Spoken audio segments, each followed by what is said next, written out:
I'm Cassidy Quistor, Klamath Film Executive Director, and with me today is Sally Compton, Executive Director of Think Wild, based out of Bend, Oregon.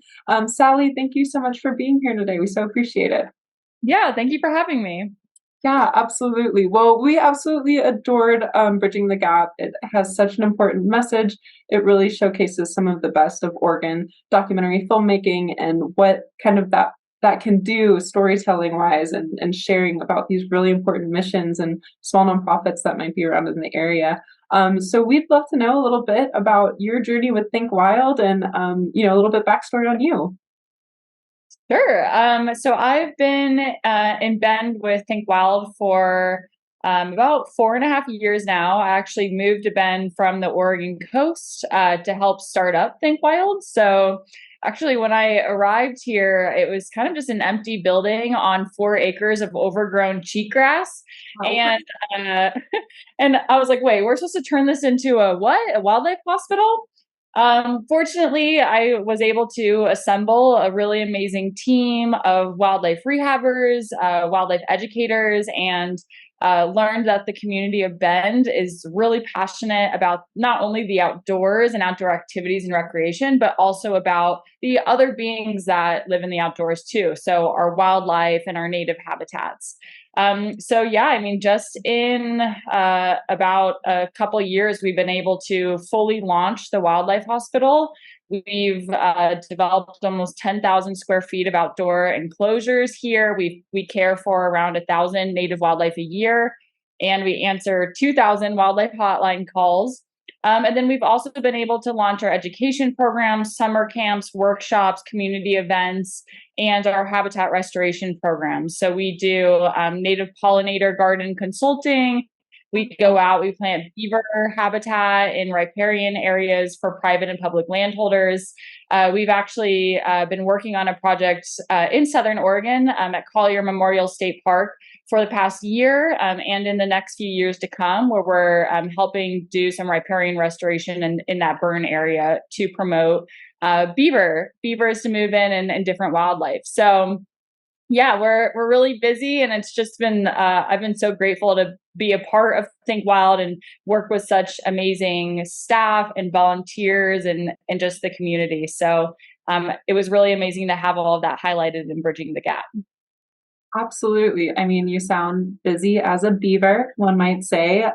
So I am so curious, what is kind of a day-to-day in your world look for you at Think Wild, and how many staffers and volunteers does it take to really run all of those amazing programs that you have?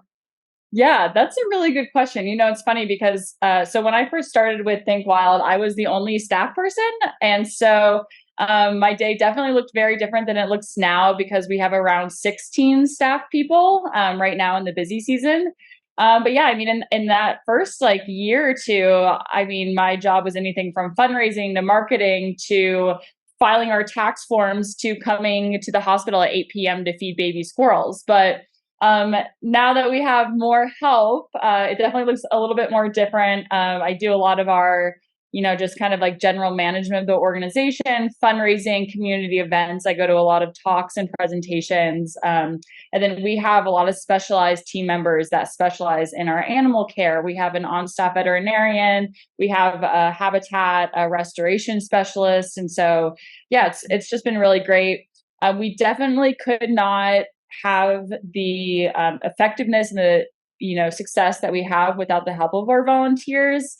I always like to tell people on tours that they can try to imagine how busy a wildlife hospital is, but it's when you're actually here as a volunteer and you hear the baby bird feeding alarms going off every 10 minutes. So you literally come in at 8 a.m. and they're fed every 10 minutes until 8 p.m. So 12 hours a day, every 10 minutes. By the time you're done feeding them, the alarm goes off and it's time to do it again. So all that to say, we're really, really thankful for our volunteers. They make everything possible. And I think we have like over 200 active volunteers by now. And I know that you've come out on a habitat planting trip too. And so our volunteers do everything from, like I said, feeding baby birds to planting willow and cottonwood in riparian zones. So a lot of different types of activities. Totally. Which, by the way, was so fun. So, anyone watching this, if you're thinking about volunteering, or there's so many different opportunities that you can do and different skill sets and things like that. And it's always a really good time with a lot of wonderful people who are dedicating their time to this. And I got lucky because I got to hang out with Sally too for a little bit. So, we had a really great time. Yeah. But yeah, so you mentioned that Think Wild does tours. So, do you guys have ambassador animals? What did those tours kind of look like? Yeah, so we do private tours of the facility. We're not technically open to the public just because the nature of our facility is that all of the animals that are here, we ultimately want to release back to the wild. And so we try to prevent a lot of like human contact or noise and things like that. But we can schedule private tours. So if you're in the Bend area and you want to come by and learn about the work that we're doing and about all the native wildlife that we care for, we'd love to have you out here just to kind of see the wildlife hospital, see the enclosures. We have an educational native pollinator garden. And actually, as of a month ago, we did get our very first education ambassador animal. So she is a young juvenile red-tailed hawk. Her name is Shar. She's got one eye because she was hit by a car and deemed non-releasable. She's actually transferred to us from Cascade Raptor Center. And so we are currently training with her so that she can come along with us on our education programs. We go offsite a lot to some different rural and typically underserved communities. So we spend a lot of time in Jefferson County, Crook County, going to more rural schools. And so we're really excited to be able to bring a representative of the animals we care for with us to just teach about how we can prevent incidents like that in the future. Wow, that's so awesome. And yeah, that'll absolutely have such a big impact, especially in those schools when kids get to see it. I mean, that's like always the most memorable thing. You know, that's what they're talking to their parents about when they get home. Like, oh my gosh, I met a hawk today. Like, Yeah, yeah, how definitely. how cool. That's awesome. Well, a little bit on bridging the gap, and we're just kind of curious, like, how did this film come about? Did Ali reach out to you? How did that whole pre-production to post-production really go, and what has been the benefit with Think Wild? Yeah, that's a great question. So I mean, really, it was facilitated through a man who has kind of been involved in helping us get publicity and stuff since the start. His name is Scott Brees. And so he runs an organization called Connect Central Oregon here, which is kind of like a media company that helps like do like digital productions and stuff. And so during the pandemic, that was something that I started doing pretty heavily because, you know, we were a new nonprofit, like we couldn't do things in public. And so I started hosting a lot of virtual events, like virtual trivias and virtual workshops and things like that. And so he was helping to facilitate that. And then I think it was like winter of 2022 when he kind of met up with me and was like, hey, you know, I know this filmmaker, you know, she like, I just feel like you guys would really get along. Like, she's very outgoing and excited and really wants to do like a feature of, you know, not only an organization that's doing important work, but also something that's very like women focused and oriented. And he was like, and I know you guys have a lot of women working here, right? And I was like, well, actually, now that I think about it, I think all of the staff here are women currently. And now we do have some men on the team, but yeah, so we just did an introduction, and I think she was really, really excited about yeah, just the fact that we are a woman run like leadership team, the work that we're doing for native wildlife, that we were kind of like new and just getting started. And so yeah, kind of just like talked about the story. She at the time was kind of working as like the outreach community involvement facilitator for Puffin Drinkware, which is I'm sure if you all have seen the little Puffin koozies, the little like jackets. So they're based out of Bend, and they were looking to kind of with ALIF partner with a nonprofit to kind of do like a cool feature community outreach event. So all of that kind of fed in together into this awesome synthesis. And Aleph basically just started following us around for like the next 6 months. So whether it was going out on a wildlife rescue capture or following our Beaver Works program manager out to do a walk along the river and look for beaver, Aleph was there. And yeah, just was really, I think she did such an amazing job at just capturing our story and most importantly, capturing the care and the empathy and like just the passion that we all have for the work that we do. And we were able to premiere the documentary last spring. It was spring of 2022 in a big event. We had, I think, like almost 300 people attend.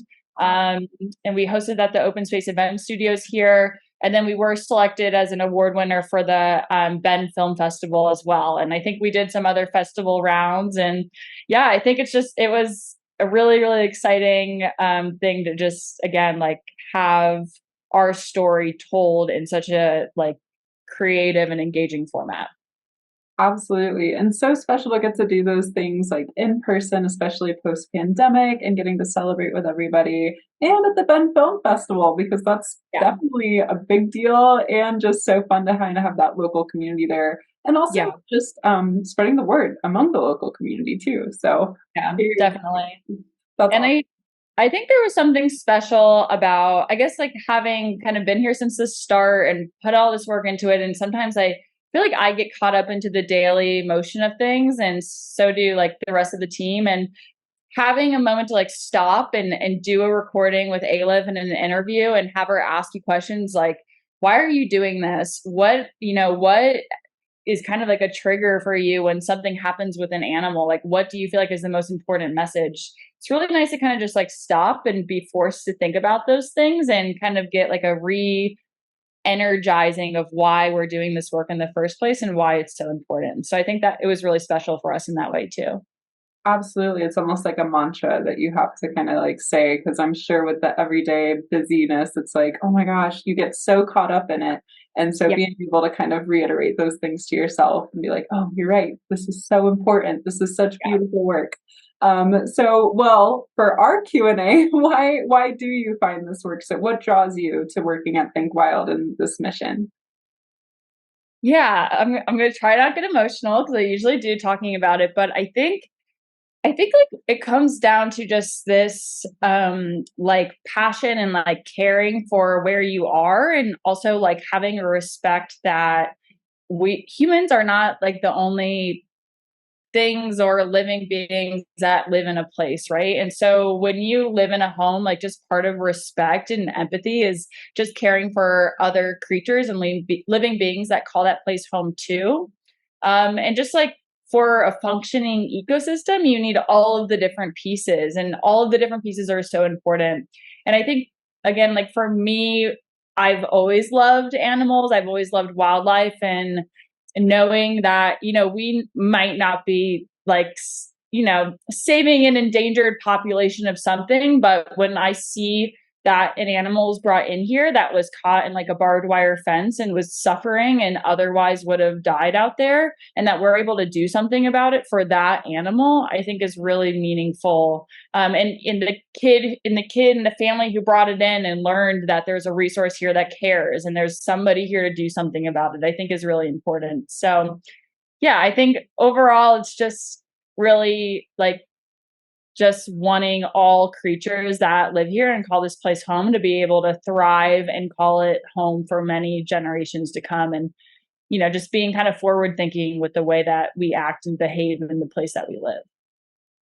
I love that, Sally. That was so beautifully said, and I can definitely relate with some of the raptor pickups that we do around here, getting that one-on-one connection with somebody who called in and said, oh, we're so thankful that, X, Y, and Z is here and caring, and getting that connection and just that up close relationship with the wildlife is always really important and special and definitely has a meaningful impact. So Yeah. beautifully said, so important. Do you have any like favorite recovery story or favorite thing that kind of comes to mind maybe? Yeah, it's funny. I get asked that question a lot, and it feels like every year there's kind of like a new situation that really stands out to me. And so, like, if you would have asked me 2 years ago, I would have probably talked about like the great gray owl release that we had, just because that's one of my favorite animals. It's such a rare and charismatic species. And, I was able to release it. And so that was really important. But This year we had our first ever badger cubs, and they've been all over the news. But I'm personally a carnivore person, so I love like carnivores, large mammals like cougars, wolves. That's my thing. And so getting our first ever badger patients was really exciting for me. Unfortunately, obviously, like the situation that brought them in, those circumstances are not exciting. Like it's sad that one of them, their parent was hit by a car and orphaned. And then the other one was orphaned by the mother, just completely couldn't reunite. But it had a really happy ending, and over the passage of around 4 months, not only were we able to like rehabilitate them and care for them, but even though they came from such different circumstances, we were able to raise them together, which is so important for predators like that, just so that they know that they're badgers. Like, if you're a wild animal and you don't grow up with a parent or any other siblings, like how do you know what you are other than that like innate instinct? So I think that was really special. It was really special because our team really came together to learn like what are the best protocols for badgers? What is the best way to make their enclosure? How can we give them the best enrichment possible? So we did a lot of outreach to other organizations, a lot of collaboration on that. And then I of course signed up for their release. So we actually drove out to the Steens. We released them out there in just like a beautiful landscape remote area and camped overnight to make sure they were all good. And yeah, I think that would definitely be my highlight of this year, just because it's a new, unique species. I think they're, really important to our ecosystem and the state of Oregon. And yeah, I think that was a really cool event. That's so special, and what a beautiful place to release them to. Also, Scenes is just gorgeous, mind blowing. So, wow, what a special, special trip! How cool! Yeah. So obviously, Think Wild is located in Bend, and I totally hope people who may have not known about you, look into volunteering or donating. Is there anything that everyday people can do to help wildlife of Oregon throughout Oregon that you would maybe recommend? Just one easy thing. You had mentioned native pollinator gardens and things like that. So those are always good options, but anything that comes to mind for you? Yeah, kill your lawn, build a pollinator garden. You can call us. We'll give you the full plant species list. We'll help you any way we can. But also, aside from that, I would say like my biggest thing is just try to keep wildlife top of mind. So whether you're driving or you're like decorating your house and thinking about what you should put in your windowsill, or even just like letting your cats outside or something, just like think about wildlife and think about, hey, maybe I should drive a little slower in this area because there might be, baby deer crossing, or maybe I should, not put this tree in my window or put a decal up so that I don't get a window strike, especially in the fall when they're migrating. Or yeah, just like seasonality, like if my cat goes outdoors, maybe not in the spring when there'll be baby animals around. So yeah, just try to keep wildlife top of mind and just be cognizant of your actions, and make sure you're disposing of your trash properly. And just, I think things like that. There's little things you can do all the time that has benefits that can reach pretty far outside of what you might have expected. Yeah, absolutely. And I think all those things you mentioned are so true. And they're such like unique, like the decals on the windows. There's a lot of creative ways that like everyday things can become a lot more friendly to wildlife. And we have 3 cats and we give them supervised outside time. And I would totally recommend it to any cat owners because it's a great way to bond and they're hilarious. So yeah, I totally agree with all of that. And my last question is there anything that inspires you most about the surrounding wildlife in your area and throughout Oregon? Anything that makes like Oregon wildlife really special to you, and that everyday people might be able to like take a few moments to kind of notice a little bit more? Yeah, I think, I mean, so I grew up in Florida. Then I lived on the East Coast. I've lived kind of all over the world, in the Philippines, South Africa, Costa Rica, and like really, really amazing ecosystems. But I think Oregon just has my heart because we just have we have the most, right? Like, I'm sorry, but if you want the coast, if you want the alpines, if you want the desert, if you want the rainforest, like we have it all. And I think there's very few places on this planet that can say that. And not only do we have it all in terms of all those ecosystems, but that means that like we have it all in terms of the wildlife, and the wildlife depend on these ecosystems. And so that's why, again, it's like so important that we do what we can to protect them.